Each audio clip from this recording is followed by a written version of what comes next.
I find electronics have their own personality. Sometimes they are out to get me. I'm sure you feel the same at times. So I'm going to begin this platform talk called Thinking Outside the Box by sharing how I usually create my talks. Normally I research a topic pretty extensively and I collect bits of information, and then I review what I collected and then I throw out the off-topic or the boring. And then I sort the topics that I have, the little things that I have left, into sort of little categories. And then I make a mind web, which is like an outline that is like three-dimensional with lots of arrows and stuff. And then I use that to write the first draft. And then I rewrite it two or three times. And then I speak it aloud 2 or 3 times. And then I give it to you. Okay, that's normally how I do it. Now, for this one, however, for Thinking Outside the Box, I did exactly the same thing. Now, I consider myself a relatively creative person, so the irony does not please me. But it's just the fact that I am writing a talk about thinking outside the box using exactly the same box that I've used to create dozens of other platform talks. So what is it about the fact that we as human beings tend to want to stay inside our boxes? How can we break out of these boxes to become more radically creative? I'm not going to give you enough answers today, or enough good answers. Because when I sat down to do this, I sort of sat down and thought, I'm going to think about being creative. Well, there's no simple on-off switch, and in thinking about what is it, I asked myself, and very few answers came, because it became clear to me that I could think of people in the creative process being creative, like Keith Jarrett hunched over the piano, or Jackson Pollock, flipping paint around. But I could never really isolate creativity. You can't just sit there and be creative. You have to lose yourself in a flow, in a story, in a narrative. It involves letting go to a degree, and the more you can let go, the more creative sometimes you can be. Well, I need to let go more. I certainly do. I need more radical creativity. I often get stuck in ruts. Everybody does. We here at the Ethical Humanist Society, we get stuck in ruts and how we're approaching our life here in the world. Our parent organization, which I was speaking about quite a bit the last 3 days, the American Ethical Union, gets stuck in ruts. So too does the human race. I mean, we are facing seemingly insurmountable problems, and we keep approaching them the same old way. And we might just be crazy. Einstein said the definition of insanity was doing the same thing over and over again, expecting different results. And yet that's how we approach them. So I want to go back to 6 years ago when I taught a workshop called Thinking Outside the Box, Brainstorming to Reinvigorate Ethical Culture. It was in Austin, Texas in 2008. And this is how I started this workshop. I was going to actually do it for you, but that just seemed like I was copying and not creative at all. So it was also inappropriate for me to take off my pants right now, which is what I did at this workshop. I was sitting behind a desk, so they couldn't see that I actually had gym shorts on, and I draped my pants over. And then I did this. I took my favorite box. What is it? A TV, thank you. See, RCA. Okay. And I did this. And I proceeded to start the workshop speaking through this. Now, I'm not going to continue doing this because I'm too stuck in my box, and there is a nobility of my privilege to speak through you. So I'm just going to put it over here, but you get the idea. This is how I started. I faked a newscast. So I said this, Saturday, April 19th, 2017. It was in the future, right? Okay. You're watching CBS. Welcome to World News Tonight. I'm Frank and Ernest, and you're not. Top story, the big news is from Austin, Texas, where the President, the Secretaries of the Treasury and Health and Human Services, and over 30 members of Congress attended the plenary session of the 3rd Annual Ethical Culture Conference for Responsible American Government. Opening speeches outlined sensible humanist policy options regarding international and domestic economics. Conference speakers brought the audience to their feet with calls to bring out the best in others by building ethical relationships in urban revitalization zones. Now I get it, exclaimed Treasury Secretary Rodriguez. Finally, I see how to build ideal employee-employer relationships through responsible tax policy. The secretary said he couldn't wait for tonight's workshop, Beyond Trickle-Down Ethical Infrastructure Today. The president was similarly enthusiastic. She said she was pleased as punch to be working again with members of ethical culture. Yeah, that's slipped in, right? In addition to economic issues, ethical humanist leaders met today to finalize plans for the 2018 ecological conferences in Moscow, Beijing, and Cairo. European official unions are still hoping to lure ethical culture facilitators to the 2019 Health and Education Congress. Outside the Austin Conference Center, members of Future Ethical Society began hosting the Unity Indeed Recruitment Fair. Over 7,000 youth between the ages of 18 and 25 visited over 30 tents full of socially responsible nonprofits searching for future leaders. Red Cross Director Marjorie Peterson commented, "These kids are amazing. They represent the best of a renewed America, a rational, engaged, and ethical America. No wonder nonprofits are functioning so much better over the last few years." Keep tuned to CBS for regular updates about the conference and visit cbs.com for live video feeds. CBS reminds you, ethics is for everyone.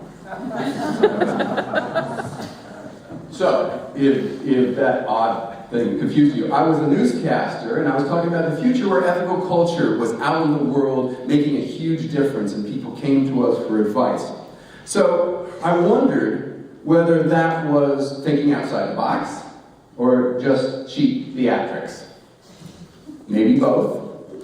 But I was influenced during my 25 years of teaching by a book called A Whack on the Side of My Head, How You Can Be More Creative by a Stanford PhD, Roger Von Oak. And Von Oak recommended doing things that were arbitrary, dramatic, and humorous, changes of direction that didn't always make a lot of sense to do. Because when the unexpected hits us, like a whack on the side of our head, it can lead to new, unpredictable, and sometimes productive new ways of doing things. So, what can I do differently at the Ethical Humanist Society in order to change your perspective?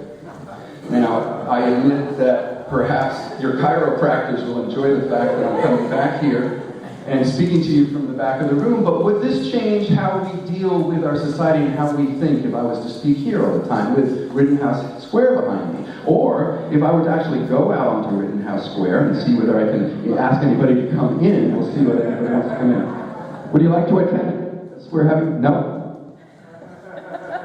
They're running away, so I'll come back in.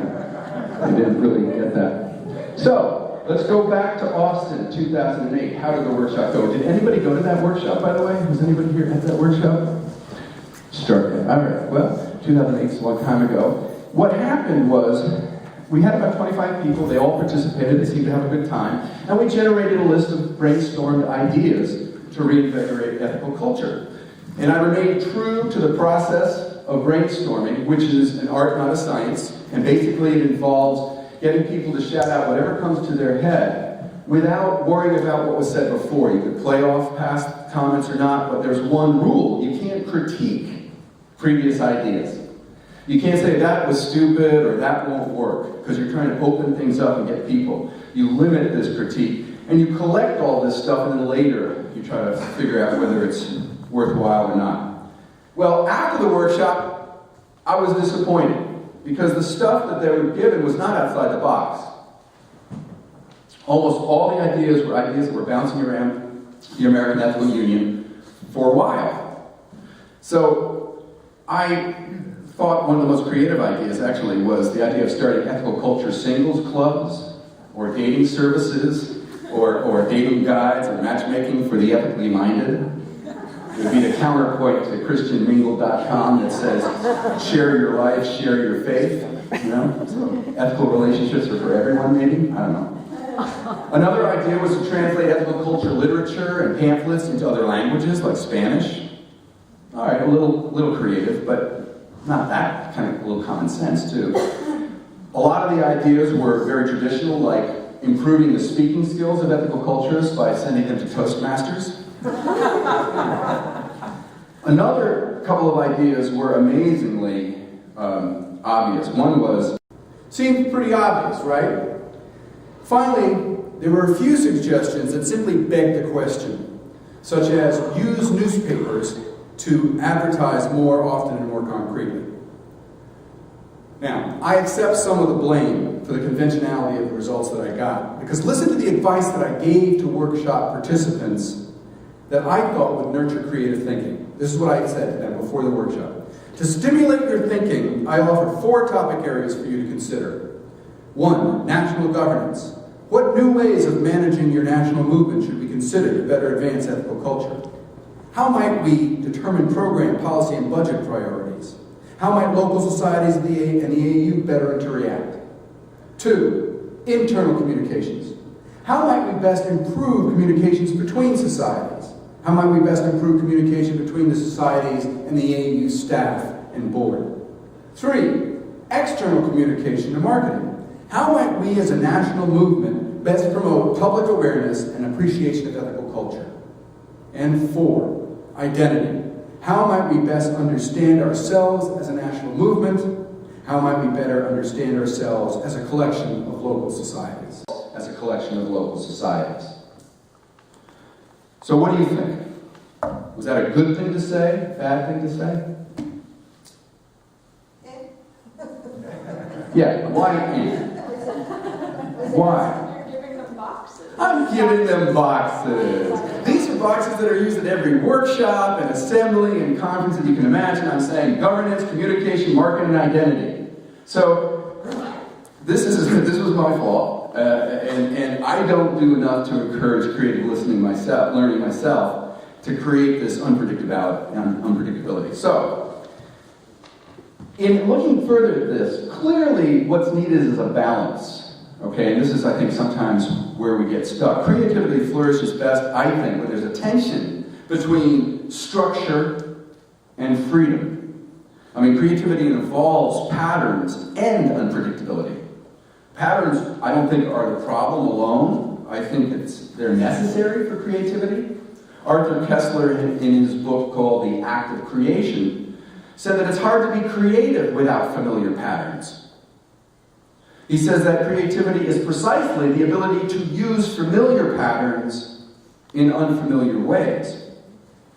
So mental patterns and mental habits are a bit paradoxical because they're both roadblocks to creativity and they're necessary for creativity. And I want to say a little bit more about why that is the case. My supreme philosophical hero in the realm of academic philosophy is Socrates. He challenged mental habits and mental patterns all the time. He lived in his beloved city-state at a time of high anxiety. The golden age of Athens had passed, the economy was in shambles, and Athenians wanted to go back to the good old days. Often in troubling times, I think, people do precisely the opposite of what they should do.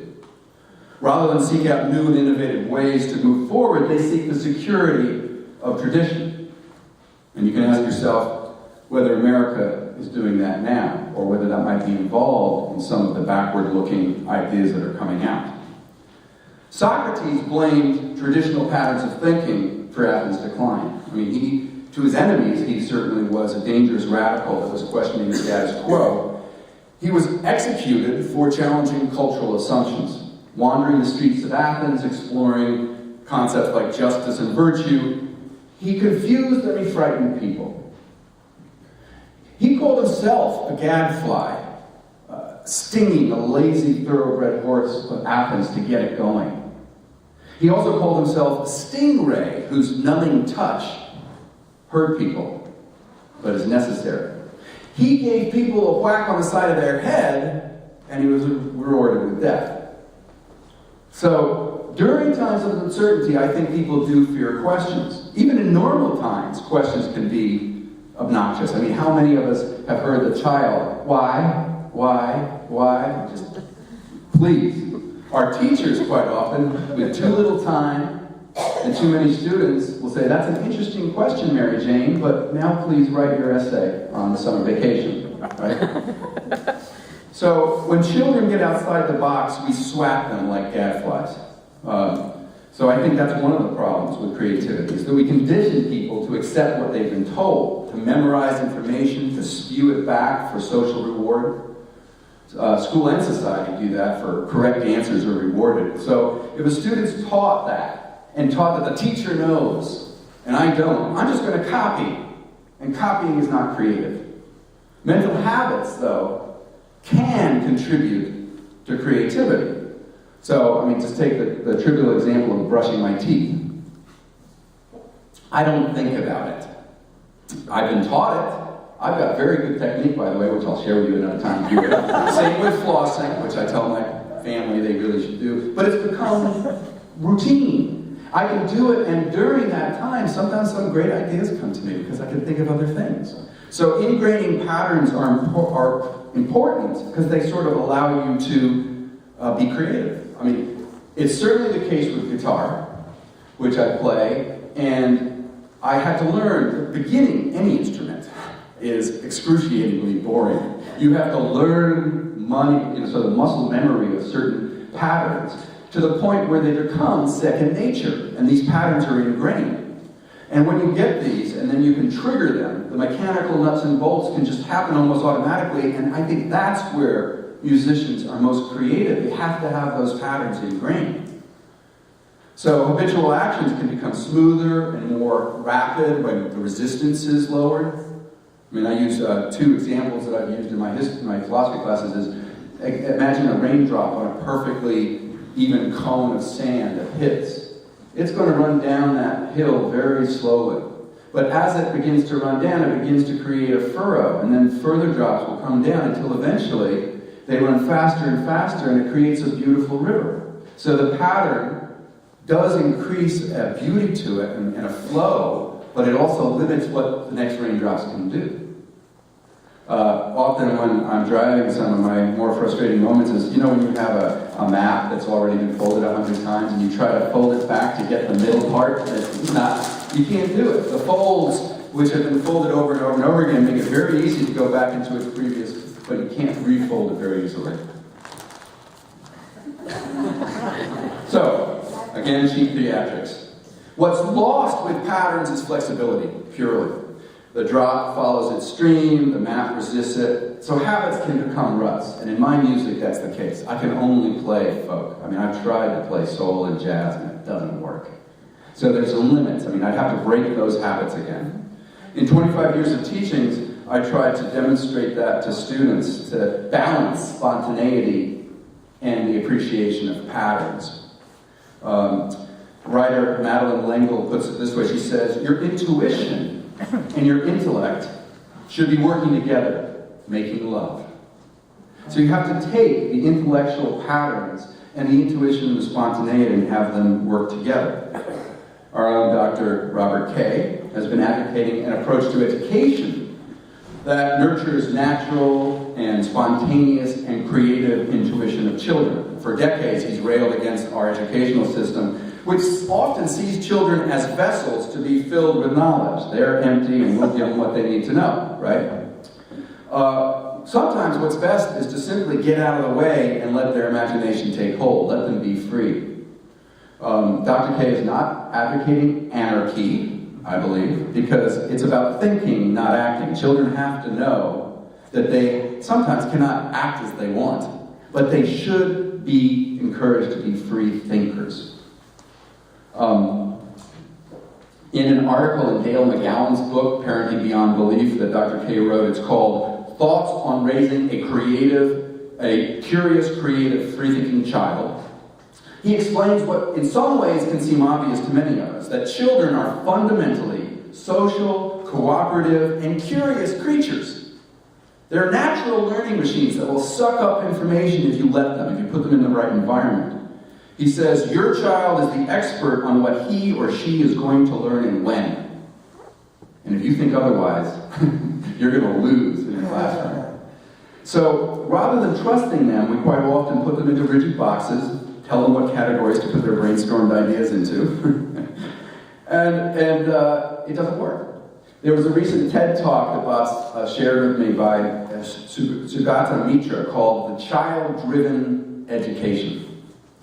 In it, Mitra explains how in 1999, he offered underserved children in New Delhi self-supervised access to the World Wide Web to see if they could become their best learning machines themselves. He embedded a computer in a wall in an area of New Delhi where children barely went to school, didn't know English, and had never seen a computer before. Within 2 hours, these children were creating their own recorded music and playing it back for each other and surfing the web. So, what Nietzsche observed in New Delhi, he saw at sites throughout the world. He discovered that, for him, learning was a self-organizing system where structure appears without explicit intervention from above. He understood that education is self-organizing and an emergent phenomenon that allows children to become facile learners and deep thinkers. So in some ways, we stuff children into a box. It's a wonder that we're not less creative than we are as adults. We all know that children often are better at thinking outside the box than grown-ups. One of my favorite psychological education experts, Howard Gardner, remarked that for many creative geniuses of the century, they have a rather large part of their personality that is just plain immature. So we're so busy stuffing children into boxes that it's a wonder that as adults, we're not less creative than we are. We all know that children learn better when thinking outside the box than our grown-ups. One of my favorite educational psychologists, Howard Gardner, remarked that many creative geniuses of this century benefited from some intellectual and emotional immaturity. I mean, the many images of Einstein acting like a child as he rode his bike and sticking out his tongue testifies to the fact that he had a youthful spirit that animated his complex thinking. So, stay young in spirit to stay creative. Now, much of my appreciation for natural learning is wrapped up in one of America's most important contributions to the philosophy of education. Philosophical pragmatism, from Peirce to James to John Dewey, promoted progressive education in books such as The Child and the Curriculum, 1902, Democracy in Education, and Experience in Education, 1938. Now, Dewey emphasized that students learn best when allowed to lead their own learning. What should schools do with students who walk in their doors? They should, quote, prepare him for the future life, which means to give him command of himself. It means so to train him so that he will have full and ready use of all his capacities. So, to do this best, Dewey appreciated the balance necessary between patterns and creativity, between form and freedom. Students need to be guided with structure. But the system stresses structure to the point where freedom and curiosity are crushed. There's a creativity, like I was saying before, between form and freedom. You don't just throw the door open. Otherwise you wouldn't even have schools. Right? But students need to be guided with the structure, but not stressing the structure too much. He advocated what was called problem-based learning, where people confront actual problems, not just hypothetical cases or abstract ideas. Real-life problems best stimulate creative thinking. And in this framework, the teacher is just a facilitator and a guide. Dewey explains it this way. He says, the teacher is not in the school to impose certain ideas or certain forms or habits on the child, but is there as a member of a community to select the influences which shall affect the child and assist him or her in properly responding to these. Thus, the teacher becomes a partner in the learning process, guiding students to independently discover meaning within the subject area. Ethical humanism is about relationships. So ethical humanist teaching is about relationships. And it's between the teacher and the student. It's not top-down. John Holt, an educational specialist that is a favorite of Dr. Kay, says that we retain information best when it happens to answer our real-life questions. Okay? He says, quote, the answers that stick are in response to the questions we ask. So we have to listen to the questions of our students. We have to listen to our own questions. Honestly, Dr. Kay handed me this right before the platform. It's from a fortune cookie, which you all know has great wisdom. Every wise man started out by asking many questions. That's probably the best road out of our box. moving towards a conclusion. Today, there's a lot of science that's looking at brain chemistry, and I spoke about it when I spoke about music a few weeks ago. There's a lot of studies showing how brain states and the creative process are correlated. When people are involved in certain creative processes, you can see certain parts of the brain and neural activity get active. Surgeon Charles Limb, who's a surgeon interested in creativity, he actually said he never heard a patient say, "I'd like you to be creative during surgery with me." But he does appreciate creativity, and he did something called Your Brain on Improv, where he looked at jazz players and saw that even the type of music lights up different places, and improvisation lights up different places than playing road music. So the science is just starting, and it's very possible that down the road we're going to have real legal medical interventions that will increase creativity in certain ways, whether that's through electronic stimulation or through drugs. I mean, people have been using drugs as a whack upside their head for all of humanity, right? Even though there's addiction and abuse possibilities. One reason is that it can also often make it feel so easy. Take the pill and yes, creativity, great. But I'll end with this. I'm going to go into this last section. Creativity takes courage and it takes hard work. It's not easy. So it takes courage to do things differently just because you get blamed for doing things differently. I mean, had I taken off my pants here, I bet I would have gotten a little bit pushback. My wife talked me down off of that one. There's a lot of potential embarrassment and social criticism that could come your way, especially if what you do doesn't work. We often judge an idea based on whether it works or not when we're just trying it out. I think bad ideas are worth thinking of. Some artists love to provoke people into negative criticism. They're a little more steeled for that. Just saying the earth goes around the sun took a lot of courage a number of years ago. I mean, if you were a Renaissance scientist and you said the earth went around the sun, you were facing a church rather attached to old ways of viewing things. So Copernicus saying that in fact the earth went around the sun was being very courageous. I mean, obviously it takes courage to see things in a radically different manner. So it's hard to resist seeing what seems natural, which is quite often what's told us. There's a story, I don't know if it's true or not, the philosopher Wittgenstein supposedly went up to a friend and said, "Why do people always say that it's natural for men to assume that the sun went around the earth rather than the earth was rotating?" His friend said, "Well, obviously it's just because it looks as if the sun is going around the earth." But Wittgenstein replied, "Well, what would it have looked like if it had looked as if the earth was rotating and going around the sun? It would have looked the same." So that's one of the paradoxes of creativity. It's not always seeing different things. It's seeing the same thing differently. And that's not easy. That's not easy. So it takes a lot of courage to do that. And it takes courage because creativity involves loss and change, right? I mean, many of us, including myself, I resist radical creativity because it requires me to venture into the unknown, to throw things away, and sometimes to break things, like how I write these talks. I'm working on it. But in the words of the social psychologist Erich Fromm, creativity requires the courage to let go of certainties. Pablo Picasso said, "Every act of creation is at first an act of destruction." There was a woman called Julie Bernstein who talked about creativity in relation to raku pottery. Does anybody do raku pottery? It's an ancient Japanese method where you bake pottery in 1500-degree ovens and then take them out and throw them into green tea, a big vat of it, or sawdust, and the steam or the smoke whirls around and the whole piece is transformed in color and shape, and sometimes it gets cracked and sometimes it breaks.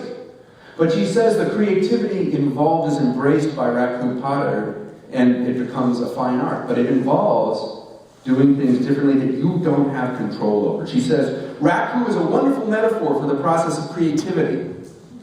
I find in so many things the tension between what I can control and what I have to let go of. It happens all the time. Whether I'm creating a new radio show or just negotiating with my teenage sons. When I sat down to write a book about creativity, I realized the steps were reversed. I had to let go at the beginning. I immersed myself in the stories of hundreds of artists, of writers and musicians and filmmakers. I listened to the stories. I realized that creativity grows out of everyday experiences more often than you may think, including letting go. I need to let go. I bet you do too. So, to stimulate creativity here at 1906 Rittenhouse, I urge that as a community, we practice letting go.